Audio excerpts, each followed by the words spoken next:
자, 그래서 이 38주 안에 어떻게 하면은 우리가 등급을 올리고 성공할 수 있을지에 대해서 오늘 얘기를 하도록 하겠습니다. 자, 이제 얼마 안 있으면 이번 12월이 되면 이런 것들 이제 받아보겠죠. 성적표. 그때 이제 우리 표준 점수 100분위 이런 것들도 우리 고3들은 대부분은 알 거예요. 근데 다시 한번 설명을 할 거고, 인서울에 있는 약간 좀 높은 대학들은 표준 점수를 주로 볼 거고, 뭐 가천대를 비롯한 인서울의 낮은 대학교들은 100분위를 볼 거예요. 자, 반영 지표가 반영되는 대학들이 나와 있고, 뭐 간단하게 넘어갈게요. 표준 점수를 보는 학교들, 백분위를 보는 학교들 이렇게 돼 있다. 자, 표준 점수가 뭔지에 대해서 좀 알아야 될 텐데, 표준 점수는 이런 걸 표준 점수라 그래요. 자, 수험생 치등 원점수, 그죠? 빼기. 원점수에서 평균을 뺀다. 뭐 그렇게 되게 중요한 건 아니에요. 그냥 보세요. 그리고 표준편차로 나눈다. 이게 어떤 식이냐면, 확통을 배운 사람들은 알겠지만, 이게 Z점을 나타내는 식이죠.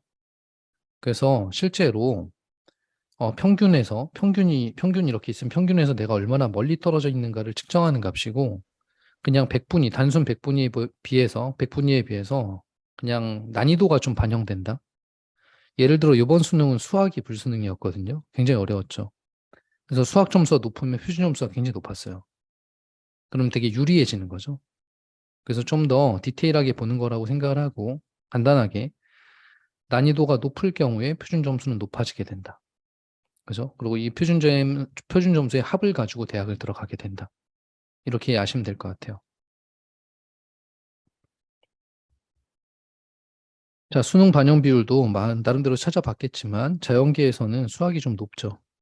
자, 그러면 우리가 공부를 갖다가 계획을 할 때 수학 공부량을 좀 늘려야 될 거예요. 그리고 국어 탐구가 이제 상황에 따라 다르지만 어쨌든 자연계에선 수학 점수가 높다는 거 당연히 알고 있을 거고, 영어 반영 방법 같은 경우도 자세히 이제 한번 들여다보면, 자, 가천대 영어는 사실 정시에서는 영어는 굉장히 좋은 과목이에요. 뭐가 좋냐? 100분위 점수를 획득하기가 좋다. 예를 들어서, 예를 들어서 3등급을 받은 학생이 있다고 볼게요. 3등급이 11에서 23%잖아요.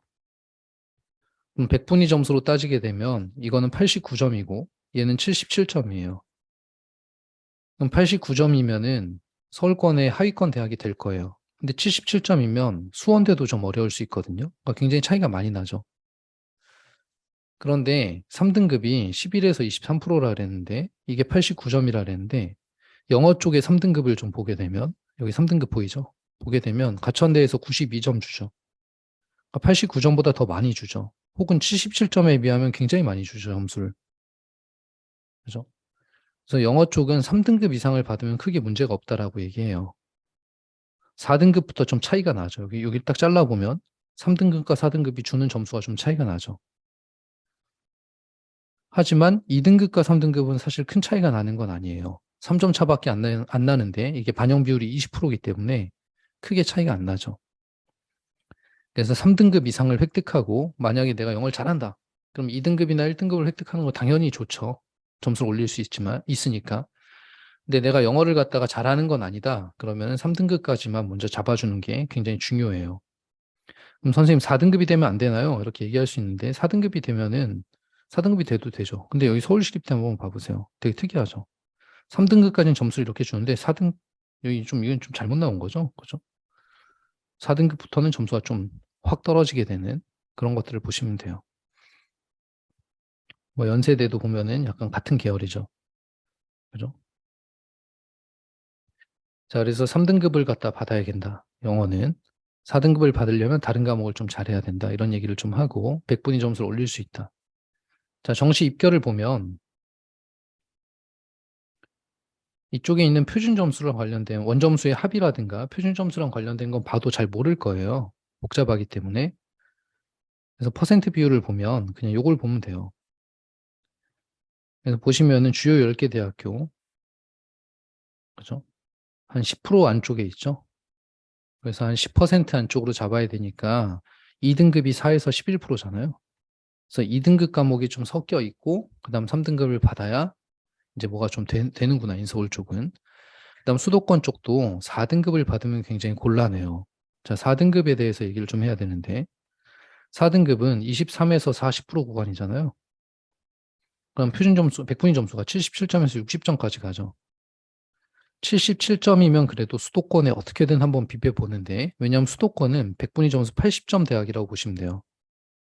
가천대가 85점이고, 77점도 좀 부족하긴 하지만 큰 차이는 안 나니까 어떻게 해보는데, 여기에 걸리게 되면 4등급에, 그럼 굉장히 곤란해지죠. 평균을 잡는 거니까. 자, 그래서 일단 정시 쪽은 3등급은 받아야 되는데, 그럼 이 3등급을 어떻게 해서 받느냐? 이런 얘기들을 오늘 하려고 그래요. 자, 한양대 입결도 볼게요. 한양대 입결. 정말 정시는 한 끗 차이예요. 지금 내신이 전혀 필요가 없잖아요. 전혀. 그러니까 3등급 이상에서 3등급 이상에서 2등급과 1등급 과목이 몇 개가 나오느냐에 따라서 혹은 뭐 더 잘하는 학생은 2등급에서 1등급이 몇 개가 나오느냐에 따라서 뭐 예를 들면 스카이부터 시작해서 인서울의 낮은 대학교, 그다음 수도권의 낮은 대학교까지 사실 몇 문제 차이가 안 나요. 자, 그럼 몇 점 정도 받아야 이제 수능에서 3등급을 받을 수 있느냐를 좀 봐보면, 자, 2023년도 건데, 자, 국어가 화작이 86점이었고, 그 다음에 언매가 82점이었어요. 다들 알다시피 이제 언매랑 화작이 한 문제 정도 차이가 나죠. 그죠? 어쨌든 국어는 작년엔 좀 쉬웠거든요. 근데 원래는 한 70점대, 여기 지금 등급을 보시면 알아요. 4등급이 79점인데 여기 86점이니까 몇 점 차이가 안 나잖아요. 전년도 평균을 보면 한 75점 정도 선에서 3등급이 형성이 돼요. 그래서 이걸 어떻게 받느냐? 좀 쉬울 때는 80점대가 될 거고, 수학 같은 경우는 확통이 70점, 그죠? 3등급에. 그다음에 미적분 66점, 좀 어려웠죠, 시험이. 대략 한 70점 정도 받으면 기하도 69점, 대략 70점 정도 받으면 3등급에 진입을 할 수가 있겠다. 물론 2등급, 1등급 받는 것도 이제 그 다음 얘기가 될 거고요. 과탕 같은 경우, 사탕 같은 경우를 보면은 여기에 이제 2등급까지 나와 있는데 2등급 컷이 한 요 정도 되죠. 40점대 중후반. 그리고 여기도 마찬가지. 그죠? 물론 과목에 따라서 화원이나 그다음에 생원, 지원 이런 것들은 이제 30점대 후반까지도 나왔어요. 2등급 컷이. 좀 어려웠단 얘기죠. 자, 그래서 한 40점대 초반 정도를 봐요. 한 42, 3점 정도면은 42, 3점 정도면은 과학 같은 경우는 한 3등급에 좀 안정적이다. 자, 그래서 다시 한번 정리를 해보면 국어는 한 70점대 중반, 시험이 평난이도였을 때 수학도 한 70점대 중반, 영어는 3등급, 탐구는 두 과목을 보는데 한 과목만 볼 수도 있겠죠. 40점대 초반. 이 정도를 잡으면 이게 한 3등급에 해당하는 수치가 될 거고, 3등급이 아까 11에서 23%라 그랬잖아요. 요 앞쪽에 해당하는 점수면, 요 앞쪽에 11%에 해당하는 점수면 인서울권이 가능한 거고, 뒤쪽에 해당하는 점수면 수도권 대학이 될 거고요. 중간쯤 되면 가천대가 되겠죠. 그래서 이 점수를 받아야 된다. 그죠? 그 점수를 받기 위한 공부법을 얘기를 할 거고, 그 전에 인트로를 지금 하고 있는데, 가천대 정시 한번 볼게요. 자, 사실 1, 2등급 학생들이 아니면 좀 관심 있는 대학 중에 하나 가천대죠. 자, 가천대는 제가 파이널 때도 설명을 했지만 잘한 거부터 40, 30, 20, 10 요게 이번 연도였어요. 그러면 국어 수학 중에 잘한 게 40%. 여긴 일반전 2번이고 제가 슬라이드를 일반전 2번만 가져왔네요. 다시 국어 수학 중에 요거는 보지 마시고 일반전은 2번은 사실 점수가 좀 높아질 거고요. 국어 수학 중에 잘한 게 35%, 두 번째 게 25%, 그다음에 영어가 20%, 그다음에 탐구가 이제 여기는 한 과목이 반영이 되는데요. 일반 전형에서는 요게 또 20% 이렇게 될 거예요.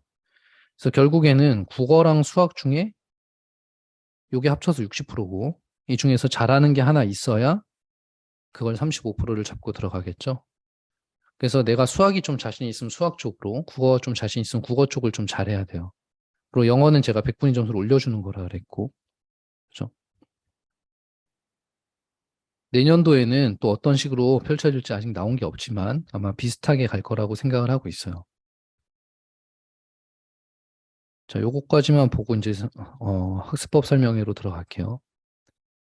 자, 아까 영어에 대한 얘기를 했는데 영어가 등급에 비해서 점수를 많이 준다 그랬죠? 그래서 다 3등급을 받고 영어만 4등급인 상황. 이거를 갖다가 생각을 좀 해봤을 때 이제 83점, 그죠? 근데 수학이 4등급인 상황이면 안 된다 그랬죠, 제가. 수학은, 어, 수학은 4등급은 23%에서 40% 구간이라 그랬잖아요. 점수가 굉장히 안 나오게 되죠, 이렇게 되면은. 그래서 이걸 30점을 잡아버리면 감점이 굉장히 커질 거예요. 그래서 70점을 잡았는데도 어쨌든 반영 비율을 좀, 이거는 신경 쓰지 마세요. 제가 슬라이드를 잘못 가져왔어요. 다시 한번. 35%, 25%, 20%, 20%인데 이 중에서 국수 중에서 못한 게 25%가 들어가거든요. 그래서 국수 중에 못한 게 25%가 들어가고 수학이 만약에 25%가 70점이 들어가게 되면 굉장히 큰일 나는 상황이 돼요. 여기에서 보여주려고 했던 건 영어에 대한 얘기를 보여주려고 했던 거고 영어가 86점이고 3등급에서 92점을 주기 때문에 영어가 점수를 굉장히 많이 준다. 3등급을 받으면. 그래서 평균이 높아지게 된다 이런 얘기죠. 그래서 영어를 3등급을 받아라 이건 아까 얘기했었고 자, 요 얘기를 볼게요. 자, 등급이 중요한 게 아니라 정시에서는 백분위가 중요하죠. 물론 원점수, 표준 점수도 중요하지만 표점은 계산할 수 있는 게 아니거든요. 그래서 백분위를 갖다 높게 받는 게 굉장히 중요하고 또 하나는 아까 계속 얘기했지만 3등급이 필요하다. 4등급을 받으면 안 된다. 그죠? 3등급을 받기 위한 공부를 해야 된다. 이런 얘기를 하는 거고요. 영어는 백분위를 끌어올릴 수 있는 아주 좋은 과목이고 3등급 이상을 받으면 굉장히 좋다. 이렇게 아시면 되고 근데 3등급에서 2등급을 받기 위해서 굉장히 노력할 필요가 있느냐? 그건 좀 물음표가 찍혀요, 학생에 따라서. 그렇죠. 그만한 시간과 노력을 들여서 다른 과목을 해야 되는 상황이면 다른 과목을 해야 되죠.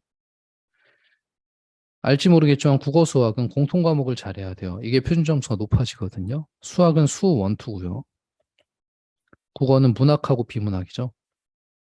그래서 공통 과목을 먼저 공략하고 그 다음에 미적분이나 확통 뭐 이런 선택 과목들이 이제 그 다음을 차지하게 될 거예요. 자, 그러면은 지금부터는 이제 공부하는 방법에 대해서 설명을 하고, 자, 요 두 가지 그림이 있는데, 하나는 이제 보면 대충 알겠지만, 계속 쳇바퀴 도는 거죠.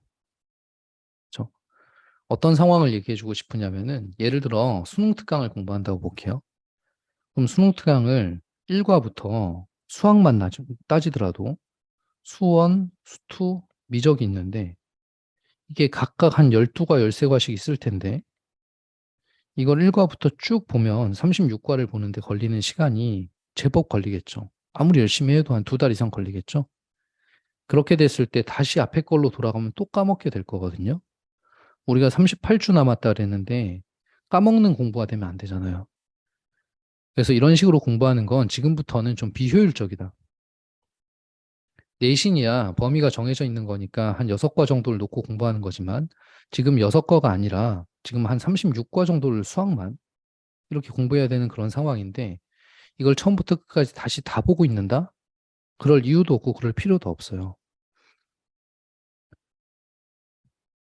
배틀그라운드. 저는 안 해봤지만 게임을 좋아할 것 같아서, 그죠? 자, 이렇게 스나이퍼가 정조준을 했어요. 정조준. 사격을 하면은 맞겠죠. 근데 사격을 해서 맞추기 위해 그 전에 해야 될 게 0점 조절이라는 게 있어요. 그죠? 내가 본대로 쐈을 때 그 총알이 거기에 도착을 해야 되는 거죠. 그래서 이 0점 조절 단계를 거쳐야 돼요. 그래야 적중률이 높아지게 되죠. 그래서 오늘 얘기해 줄 얘기는 보통 이런 얘기들이에요. 쳇바퀴 돌듯이 하는 공부를 좀 그만두고 적중률을 높일 수 있는 공부를 한다. 왜냐하면 38주밖에 안 남았으니까. 그죠? 자, 국어부터 들어가 보면 일단 제가 국어를 갖다 컨설팅한 학생들 이 컨설팅을 듣고 그대로 따랐을 때 수능에서 좋은 결과를 낸 사례가 굉장히 많아요. 그래서 선생님 믿고 한번 해보세요. 자, 국어를 구성을 좀 보면 45문항을 80분에 풀어야 되죠. 그리고 2점이 35개, 3점이 10개. 그래서 총 100점이 만점이 되게 되는데, 여기다가 지금 노란 표시를 해놨잖아요. 3점 10문항. 그죠? 그럼 얘를 다 빼버릴게요. 지금 국어에서 사실 이제 해보다 보면 좀 부정한 게 국어 굉장히 어려운데 요새. 해보다 보면 어려운 문제들이 여러 개가 있는데 하나는 시간이 부족하다. 그죠? 좀 풀려고 풀어봤는데 시간이 많이 부족하다 이런 사례들이 되게 많거든요. 특히 3등급 이하에서 한 70점대 초반이나 60점대 맞는 학생들은 시간이 많이 부족하죠. 그리고 그 외에 90점대나 100점대를 받고 싶은 학생들은 역시 시간이 부족하죠. 그죠? 그래서 시간이 부족한 문제를 해결하는 방법들이 두 가지 정도 단계가 있어요. 일단 첫 번째는 첫 번째 단계부터 얘기를 할게요. 그 전에 구성을 좀 보면 2023년도 수능을 갖다 분석해 본 적이 있는지 모르겠는데 이렇게 나왔어요. 문항 4개, 비문항 4개 공통해서. 그 다음에 엄매나 화작이 있겠죠. 얘는 빼버리고 일단 공통 과목 얘기를 좀 하면 문항 4개 구성을 보시면 고전 소설, 고전 시가, 현대 소설, 현대 시 이렇게 4개가 있어요. 그리고 이 고전 시랑 플러스 해가지고 현대 문학이 하나, 글이 하나 적혀 있었죠. 복합 문제죠. 복합 지문. 그래서 총 4개의 카테고리가 있는데 딱 보면 느낌이 오지 않나요? 어떤 느낌이 오나요? 그죠? 여기에 잠깐 찡겨 있었던 게 약간 수필이랑 뭐 비슷한 그런 뭐 뭔가 이렇게 짧은 글이었는데 가장 메인인 테마 4개가 나오는 거죠. 그럼 학생들한테 제가 너 고전 소설을 잘 하니? 물어봤을 때 잘 못해요라는 답변을 굉장히 많이 하거든요. 저 고전 소설이 좀 약해요. 그럼 너 고전 소설을 잘하기 위해서 무슨 공부를 해봤니? 그러면 그다음부터 약간 물음표예요. 별로 해본 적이 없는 거죠. 그런 식으로. 그래서 얘네들이 대표적인 것들이 나온다는 걸 알아야 돼요. 자, 비문학 4개를 좀 분석을 해봤는데 일단 수필. 이건 뭐 아주 간단한 글이니까 얘는 빼고요. 사상, 법, 생명 이렇게 나왔어요. 기술이 약간 복합돼서 나왔으면 좋았을 텐데 기술은 안 나왔어요. 그래서 좀 쉬웠죠. 그죠? 사상, 법, 생명, 경제, 화학, 물리, 기술, 예술 이 정도죠. 아이들이 어려워하는 지문들이 예술하고 기술이거든요. 이런 게 나오면 굉장히 어려워지죠. 자, 예전에 제가 컨설팅 해준 학생이 이제 동국대 수학교육과에 가고 최근에 연락이 왔는데 이제 교원에 합격을 해서 학교에 배치가 됐다 그러더라고요. 좋죠. 그 친구가 원래 루마니아에서 살다 온 애예요. 중학교 때. 중학교 때 한국어를 잘 못했어요. 그래서 수학을 제가 가르쳤었는데 영어로 얘기하고 그랬었죠. 영어를 잘하는 건 아니지만 더듬더듬. 근데 그 친구도 수능에서 90점 가까이 받았단 말이에요. 그래서 그 친구가 이런 얘기를 했어요, 저한테. 선생님, 경제는 읽어도 아무것도 모르겠어요. 그래서 제가 경제를 잘하기 위해서 무슨 공부를 해봤니? 이렇게 물음표를 던졌죠. 그리고 그거에 대한 해법을 이제 제시를 했죠. 학생도 그렇고. 자, 또 하나. 국어는 합리적 사고, 비판적 사고, 추론적 사고 이렇게 세 개로 구성이 되어 있어요. 그래서 보통 읽어보면 다음을 읽고 뭐 옳지 않은 걸 찾아라. 아니면 옳은 걸 찾아라. 다음 글에 있는 내용을 이해한 것으로 가장 적절한 것은 이런 것들은 이쪽에 해당을 하죠. 뭐 보통 어려운 것들이 요런 문제들이에요. 여기에다 굵게 표시해 놨죠. 그래서 이게 어떤 킬러 문항들이 되고 상위권으로 가는 열쇠가 되겠죠.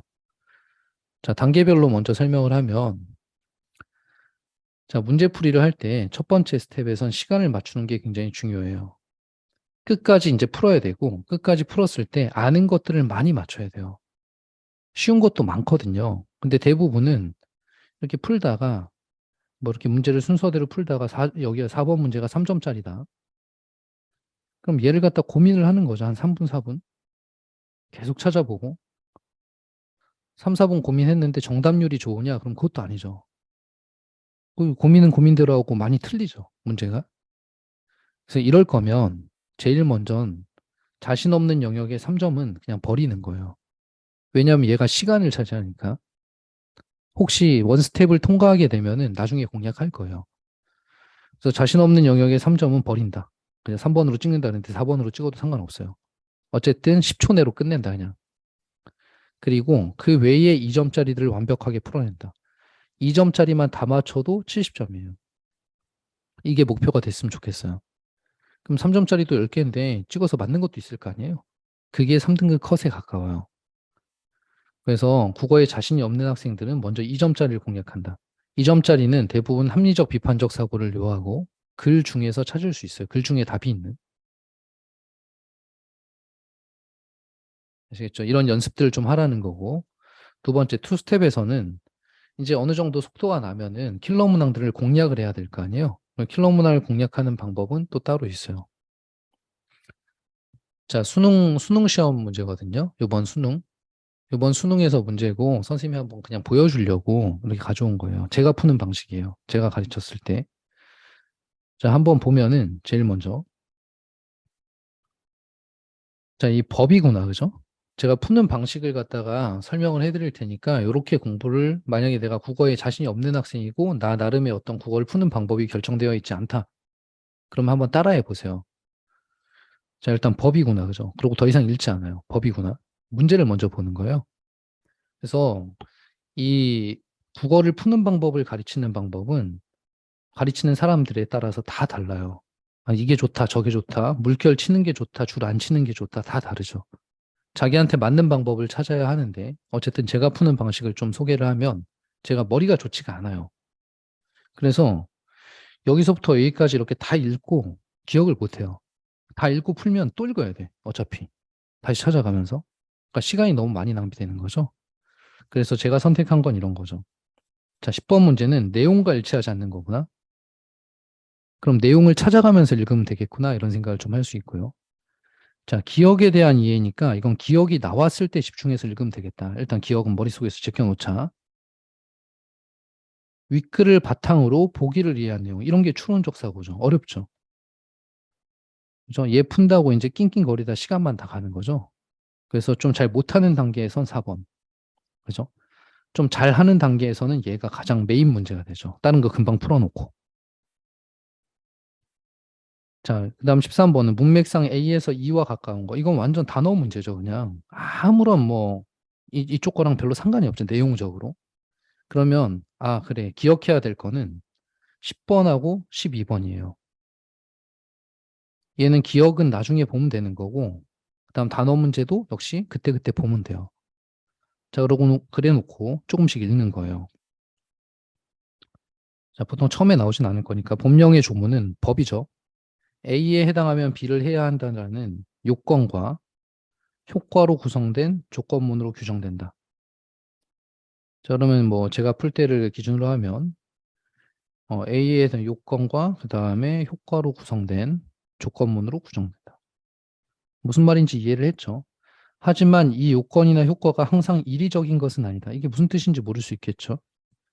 법조문에는 구체적 상황을 고려해야 그 상황에 맞는 진정한 의미가 파악되는 불확정 개념이 사용될 수 있기 때문이다. 자, 여기까지 내용을 좀 이해를 해보면 법령은 A에 해당하면 B를 해야 된다. 이렇게 나온다요. 그래서 요건과 효과로 규정이 되는데, 근데 상황을 고려해서 좀 바뀔 수 있다는 거죠. 불확정 개념이 사용된다. 그렇죠? 그럼 여기까지 해놓고, 지금 읽은 게 여기에서 여기까지예요. 여기까지는 내가 이제 의미는 알았다고 칠게요. 자, 그럼 찾아보는 거예요. 1번부터. 법령의 요건과 효과에는 모두 불확정 개념이 사용될 수 있다. 요건과 효과 모두 불확정 개념이 사용될 수 있다.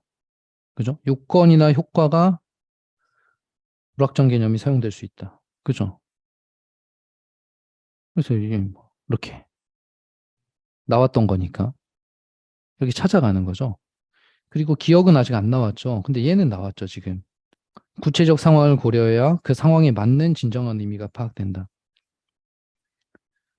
그 상황에 맞는 의미가 파악된다. 그죠? 그러면은 상황에 맞는다. 상황에 딱 들어맞는다. 이런 얘기잖아요. 상황에 딱 들어맞는 얘기다.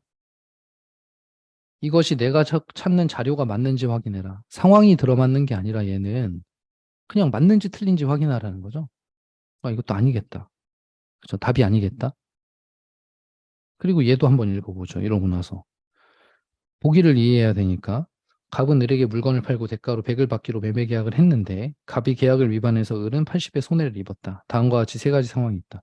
아직 이런 얘기가 나오지 않았잖아요. 그러니까 그냥 넘어가는 거죠. 그렇죠? 뭐 이 밑에 보기까지 읽어봐도 괜찮아요. 근데 아직까지는 뭐 지금 불확정 원리 뭐 이런 거밖에 안 나왔잖아요. 내용이. 그래서 넘어가고 그다음 두 번째 또 좀 잘라 읽는 거죠. 여기서부터 한 여기까지 또 잘라 읽는다든가 그래서 읽어서 또 여기서 아닌 것들은 좀 지워 나가고 그다음 여기 B도 해결할 수 있겠죠. 지워 나가고 12번도 또 한 번 더 읽어보고. 자, 이런 식으로 조금씩 잘라 읽기를 저는 주로 하는데, 이렇게 잘라 읽다 보면은 여기까지 다 읽었을 때, 혹은 다 읽지 않더라도요, 여기가 다 풀려요, 답이. 이렇게. 그러면 한 번만 읽고 문제를 풀 수가 있죠. 다만 여기에는 단서 조항들이 좀 몇 개 필요해요. 그 얘기는 조금 이따 할 거고. 그래서 제가 주로 푸는 방식에 대해서 설명을 했어요. 그래서 저는 아까도 서두에 얘기했듯이 머리가 좋진 않다고 생각하기 때문에 개인적으로. 그래서 찾아가는 것들은 일단 맞추자. 이런 거. 윗글의 내용과 일치하지 않는 거. 이건 그냥 나와 있는 그대로잖아요. 그래서 이런 거는 꼭 맞춘다. 이런 것도. 그죠? 얘도, 이거는 이제 문맥이니까 단어니까 좀 틀릴 수도 있지만, 그리고 얘가 이제 어려운 거죠. 그래서 만약에 3등급이 안 되는 학생들은 이런 건 그냥 빨리 찍고 시간을 낭비하지 마세요, 여기다. 그래서 2점짜리가 어느 정도 다 완벽하게 이제 좀 내가 좀 잘한다라고 생각이 될 때부터 공략을 시작해도 괜찮아요. 38주 안에.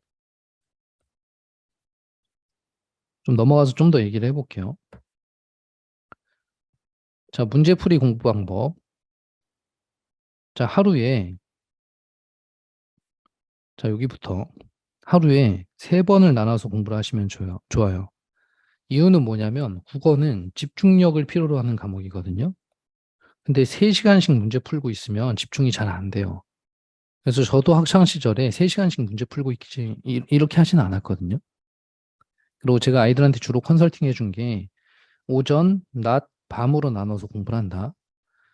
자, 오전은 아침에 일어나서 학교에 가서 뭐 잠깐 자율학습 시간이라든가 간단하게 할 수 있는 화작이나 엄매를 하세요.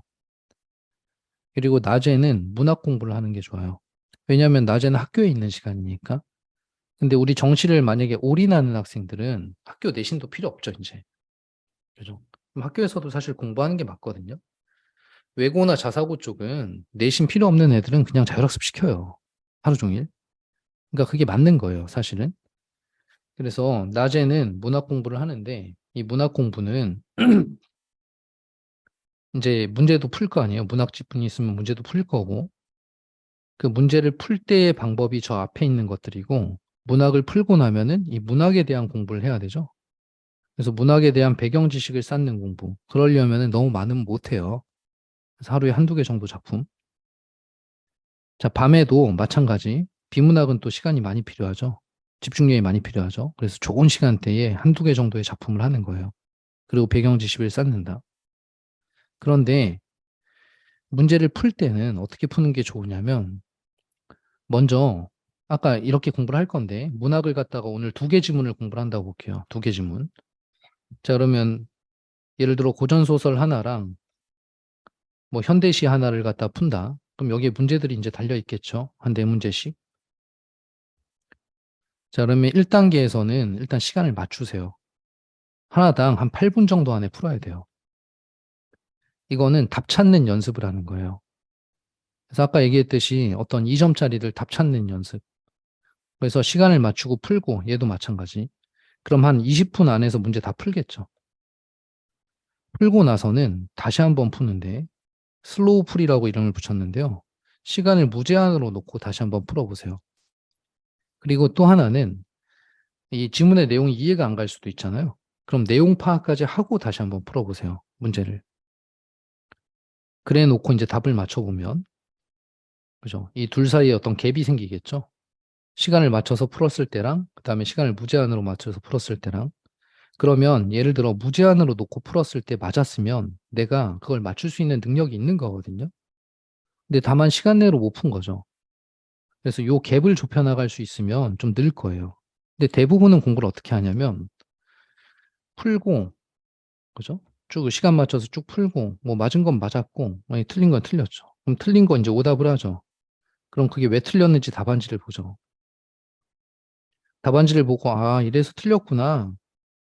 그래, 알겠어. 이렇게 공부하면 논리력이 생길 수가 없어요. 국어는 논리력을 쌓는 과목이거든요. 논리력이라는 거는 다른 말로 하면 판단력이고, 근거에 입각해서 뭔가 사실을 판단해내는 힘이죠.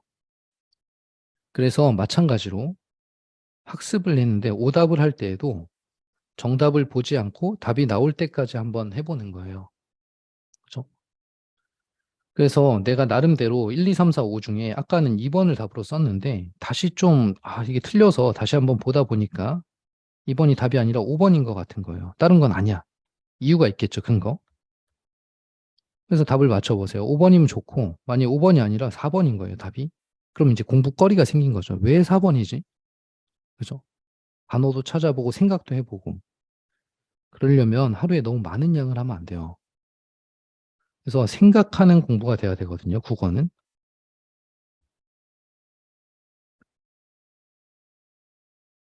오답을 토대로 솔루션을 만들어 간다. 예를 들어, 비문학을 풀었는데, 이거 아까 나왔는데, 이걸 기억했어야 되는데 기억을 못했다. 그럼 여기에는 물결 표시를 해볼까? 이 네모 표시를 해볼까? 삼각형 표시를 해볼까? 어떤 게 좋은 방법이다 이런 정답은 없어요.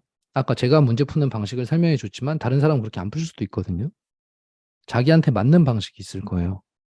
그래서 그런 것들을 만들어 가는 거죠. 제가 제 방법을 만들어 갔듯이. 그래서 다시 한번 정리하면 문제를 풀 때는 시간 맞춰 푸는 연습을 하고, 그리고 두 번째는 문제를 공부할 때는 천천히 하란 얘기예요. 천천히. 생각하면서. 근데 이게 좀 어느 정도 단계의 경지에 이르게 되면, 어느 정도 경지에 이르게 되면 이 시간이 빨라져요. 그리고 틀리는 개수가 줄어들게 되고, 그럼 좀 이제 좀 해결이 좀 돼가는 거죠. 자, 국어 학습 루틴인데, 자, 주 1회 모의고사를 치르세요. 일요일 날이나 이렇게 시간 딱 맞춰서. 그죠? 80분이죠? 1시간 20분밖에 안 되죠? 그래서 실전이다 생각하고 문제를 풀어보는 거죠. 그리고 나서 다음 주에 핵심 과제를 정하세요. 한 두 개 정도만. 너무 많이 잡지 말고 다 못하더라도 제일 많이 틀린 거, 제일 자신 없는 거. 내가 고전시가 자신이 없다. 그 다음에 지문에선 경제가 자신이 없다. 그럼 이 두 개를 딱 정하는 거예요, 테마를. 그리고 다음 주에 이렇게 공부하라 그랬잖아요. 이때 주로, 이때는 고전만 하고 문학 작품, 이때는 경제 위주로 하는 거죠. 안 되는 부분부터 열심히 극복을 하는 거예요. 그럼 하다 보면, 예를 들어, 1주차에는 경제랑 고전시를 공부했지만, 2주차 시험을 봤을 때 또 틀렸어요, 이 부분이. 그럴 수도 있죠. 근데 그럼 또 하면 되잖아요? 경제랑 고전을. 3주차가 됐을 땐 조금 감이 와요. 또 하면 되잖아요? 그죠? 4주차가 됐더니 이 부분은 이제 조금 알겠어요. 근데 다른 데서 문제가 생기는 거죠. 사상하고, 뭐 예를 들어 고전 소설에서 문제가 생겼다. 그럼 얘를 또 하는 거죠. 얘는 좀 정리가 됐으니까. 5주차가 되면 계속 이런 것들 나올 거니까 복습은 복습대로 될 거고, 얘를 또 사상하고 또 고전 소설을 또 공략하는 거죠. 될 때까지. 이런 식으로 우리가 38주가 남아 있다는 거예요. 38주 안에 시간을 못 맞추던 해결 과제를 시간을 맞춰야 되고, 그 다음에 답을 찾기만 하면 됐던 것들을 못 맞추던 것들을 답을 찾아내야 되고, 그리고 뭐 이런 취약점들, 고전시가 수능 특강에 보면요. 고전시가 한 18개 정도 테마에서 한 30개 정도 작품이 있을 거예요. 30개 정도만 잘 공략할 수 있으면요. 그러면 웬만한 건 알게 돼요. 웬만한 변형된 고전시들 다 할 수 있거든요. 그래서 그런 식으로 배경 지식을 쌓는 공부가 두 번째 테마예요. 자, 다시 한번 강조를 할게요. 자, 첫 번째는 일단 문제를 풀어내는 건데 시간을 맞춰서 문제를 풀어낸다. 그죠? 이 시간을 맞춰서 문제를 풀려면 스킬적인 부분도 필요하고요. 찾아가는 공부. 그리고 동시에 배경 지식도 좀 쌓여야 돼요. 4점짜리, 3점짜리 일단 포기한다. 두 번째는 이렇게 해서 한 70점 정도의 경지에 이르게 되면 그럼 그때부터 킬러 문항들을 공략을 해야 돼요. 그리고 이 와중에 계속 약점 극복은 하고 있죠. 킬러 문항이 한 회차에 10문제 정도밖에 없잖아요. 그죠? 3점짜리가. 그 10문제 열심히 고민하면 뭔가 좀 논리력이 좀 생기게 돼요. 그리고 용기를 좀 가지셨으면 좋겠는 게 이 수능 공부는 국어는 특히 이런 식으로 점수가 올라요. 제 경험상. 어느 정도의 논리력을 갖다 가지게 되면 그게 한 가지 작품에서만 되는 게 아니고 어떤 뭐 경제 쪽에서 그런 논리력을 가졌다 그러면 문학 쪽에도 도움이 되거든요. 그래서 비슷비슷한 정도의 난도의 문제를 한 번에 이렇게 맞추게 돼요. 확 성장할 수 있죠. 그렇죠? 그래서 하루에 한 3시간 정도, 하루가 24시간인데 그 중에 3시간 정도는 국어 시간에 투자를 하면서 이렇게 좀 이 타겟팅 해가지고 모르는 것들을 공략해 나가면 좋을 것 같아요. 자, 두 번째 얘기로 접어들게요. 탐구. 자, 오늘 하는 얘기가 대부분 다 비슷한데, 자, 20문항 30분에 풀게 되어 있죠. 여기에는 2점 10개랑 3점 10개가 있어요. 총 50점. 얘가 당연히 어렵겠죠. 그죠? 그리고 선택을 할 때 아직 뭐 원서 쓴 게 아니니까 이상한 거 하지 마세요. 물리원이나 뭐 이런 것들 하지 말고 평범한 걸로. 이유는 100분위에서 제가 물리를 하지 말라 그랬는데 물리를 한 학생이 결과가 어떻게 됐냐? 결국 재수했어요. 재수하고 나서 물리를 선택하지 않았어요. 그죠? 이유는 좀 깔아주는 아이들이 많은 게 좋아요. 그리고 이게 어떤 뭐 내가 물리학과를 간다 그래서 물리를 한다고 해서 가산점을 주는 것도 아니고 그래서 많이 하는 걸 선택을 하고 자, 공부 계획은 다음과 같아요. 얘는 외우는 게 있는 과목이기 때문에 일단 진도를 완료해야 돼요. 그리고 가천대 이하를 보는 학생들, 가천대를 맥시멈으로 본다. 그럼 탐구는 한 과목만 하는 거예요. 그렇죠? 그리고 나는 인서울을 하겠다. 근데 다른 과목이 공략이 안 된 상태에서는 역시 탐구는 한 과목만 하세요. 다른 과목이 어느 정도 우리 3월에도 모의고사가 있고 4월에도 있고 6월에도 있고 7월에도 있잖아요. 모의고사를 보면서 다른 과목들이 공략이 되면 그때 이제 한 과목 정도 더 넣더라도 자, 진도를 완료한다 그랬는데 단기간에라고 적었잖아요. 예를 들어 인강 같은 거 60강짜리 들으면 물론 들어도 돼요. 들어도 되는데 복습이 포함되지 않으면 그러면 계속 까먹는 공부가 되거든요. 그렇게는 하지 말으라는 거예요. 그래서 단기간에 하게 되면 빠르게 한 바퀴 돌게 되니까 그죠? 그럼 머릿속에 일단 과정이 들어가겠죠. 그럼 전 과정이 머릿속에 들어갔다. 완벽하진 않은 거예요. 완벽할 필요도 없어요. 전 과정이 머릿속에 들어가면 한 과에 예를 들어 소화라고 할게요. 생명, 소화라 그러면 소화 한 과에 몇 문제 나올까요? 아까 총 20문제였잖아요. 그죠? 과학이 전체적으로 한 18과 정도 돼요. 한 과당 한 문제 이상 잘 안 나와요. 유전 쪽은 많이 나오겠죠. 핵심 과들은. 그러니까 한 과에 한 문제 정도 나오는 거고 이게 뭐가 나올지는 대부분 뻔하거든요. 그래서 많이 나오는 것들이 있어요. 수능 시험에는. 아까 제가 국어에서도 얘기했죠. 큰 테마들이 나온다. 그죠? 그래서 자잘한 걸 다 머릿속에 넣을 필요가 없다는 거예요. 중요한 것들 위주로. 빠르게 돌고, 그 다음은 문제풀이 연습에 들어가야 돼요. 자, 국어는 일주일에 1회를 기준으로 했는데, 이건 3일에 1회를 기준으로 하면 좋아요. 문제수가 적으니까, 20문항이니까. 그래서 진도를 다 맞췄다. 그러면은 모의고사를 한번 봐보는 거죠. 그럼 한 10개 틀릴 수도 있겠죠, 처음에는. 그죠? 그럼 10개를 틀리면 역시 다음 2일간의 공부 목표를 정하는 거예요. 그래서 10개에 대한 오답은 당연히 해야 되겠지만 이 10개를 다 오답은 하고 그중에서 한 2과 정도나 한 과 정도만 그죠? 여기 한 과 정도 적어놨죠. 한 과 정도는 깊이 파헤치는 거예요. 깊이. 그래서 예를 들어 내가 신경에서 도약전도나 뭐 어떤 전도에 대한 걸 잘 몰랐다. 그러면 그걸 갖다 이틀 동안 공부를 하라는 거죠. 그죠? 이런 문제를 좀 잘 골라낼 수 있는 게 수능 특강, 수능 완성도 있지만 자이스토리나 어떤 모의고사 및 기출문제집들 있죠. 거기에는 문제가 굉장히 많아요. 그리고 이번에 봤다고 해서 다음에 맞추라는 법은 없잖아요, 반드시. 그러니까 여러 번 반복해도 되거든요, 문제를. 그래서 모의고사를 보고 다음 2일간 공부를 하고 모의고사를 보고 다음 2일간 공부하고 이런 식으로 가면 한 주에 2번 정도를 할 수가 있죠. 그죠? 아까 10개 틀리고 시작했죠? 우리에겐 30주가 있다 그랬죠? 38주, 그죠? 10개 틀리고 시작했는데 아무리 내가 소화를 못해도 한 2주, 1주 차에 2개인데 한 2주 정도 돼서 4회차 정도를 소화만 공부하면 맞출 수 있지 않을까요? 그쵸? 보통 기억, 니은, 디귿으로 나오기 때문에 이런 걸 한 20문제 정도는 습득을 해야 대부분 다 그 안에 들어가 있어요, 내용들이. 해당 과의 학습을 깊이 있게 해야 한다. 그죠? 가능하다면 틀린 개념을 완벽히 이해할 수 있게 문제수를 늘리는 게 좋다. 깊이 들어가는 게 중요하다는 얘기를 하는 거예요. 취약점들을. 그 습득한 내용은 계속 안 까먹고 볼 수 있는 곳에 기록한다.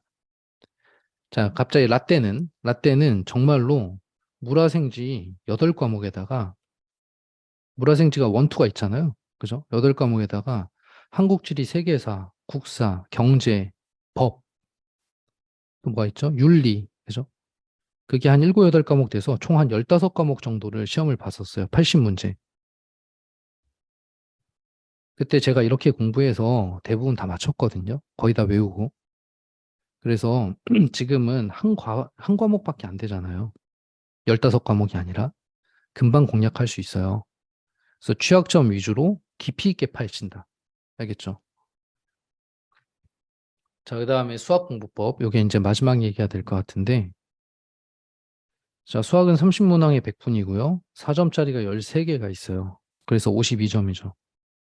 이 중엔 주관식도 다 9개가 들어가 있죠. 이건 뭐 4점짜리에만 있는 건 아니고 섞여 있죠. 9개가. 자, 근데 여기서 이제 이해를 좀 해야 될 게 요거예요. 4점 문항의 종류. 일단 당연히 원스텝은 4점 제외하고 얘부터 다 맞추는 거예요. 근데 투스텝은 이제 4점을 맞춰야 될 텐데, 투스텝에선 쉬운 4점이 일단 3개 정도 있어요. 거의 3점과 흡사한. 그죠? 그럼 여기까지 다 맞춘다, 2, 3점을. 2, 3점 다 맞추면 48점이죠. 거기다 12개, 4점짜리 3개 맞추면 이게 한 60점 정도 되죠. 그죠? 아직 3등급까지는 길이 조금 더 있죠. 한 2문제 더 맞춰야 되죠. 그죠? 찍어서 2개 더 맞추면 그럼 거의 이제 가까워지죠. 근데 나중에 시간이 아직 있으니까 중킬러 문항은 뻔해요. 뭐가 나오는지. 뻔하다. 그래서 얘를 어떻게 맞추는지는 조금 이따 다시 얘기를 하고, 킬러는 안 뻔해요. 어려워요. 그래서 얘를 맞추게 되면 1, 2등급에 접어들게 되겠죠. 자, 그럼 스텝별로 좀 나눠서 얘기하면, 자, 역시 얘도 수원, 수투, 확통이나 미적, 어느 정도 봤으면 내용을 어느 정도 안다. 그러면 문제를 푸세요.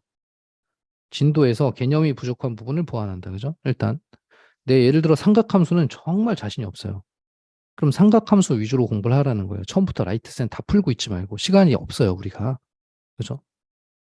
수능 특강을 베이스로 한다. 왜 이렇게 적었냐면, 개념 원리, 혹시 RPM, 라이트센 이런 데는 유형이 한 20개 정도 있는데, 역시 또 똑같은 얘기를 하겠지만, 한 과에 문제가 몇 개가 나올 것 같은가요? 총 문제 수가 30문항 아니에요. 그죠? 수원, 수투, 미적만 해도 거의 한 35과 정도 돼요. 한 과에 한 문제도 안 나올 수도 있어요. 그러니까 중요한 건 정해져 있는 거거든요. 학교 내신 시험이 아니니까. 그래서 좀 뻔한데 그 뻔한 것들을 유형별로 잘 정리해 놓은 게 이 수능 특강이에요.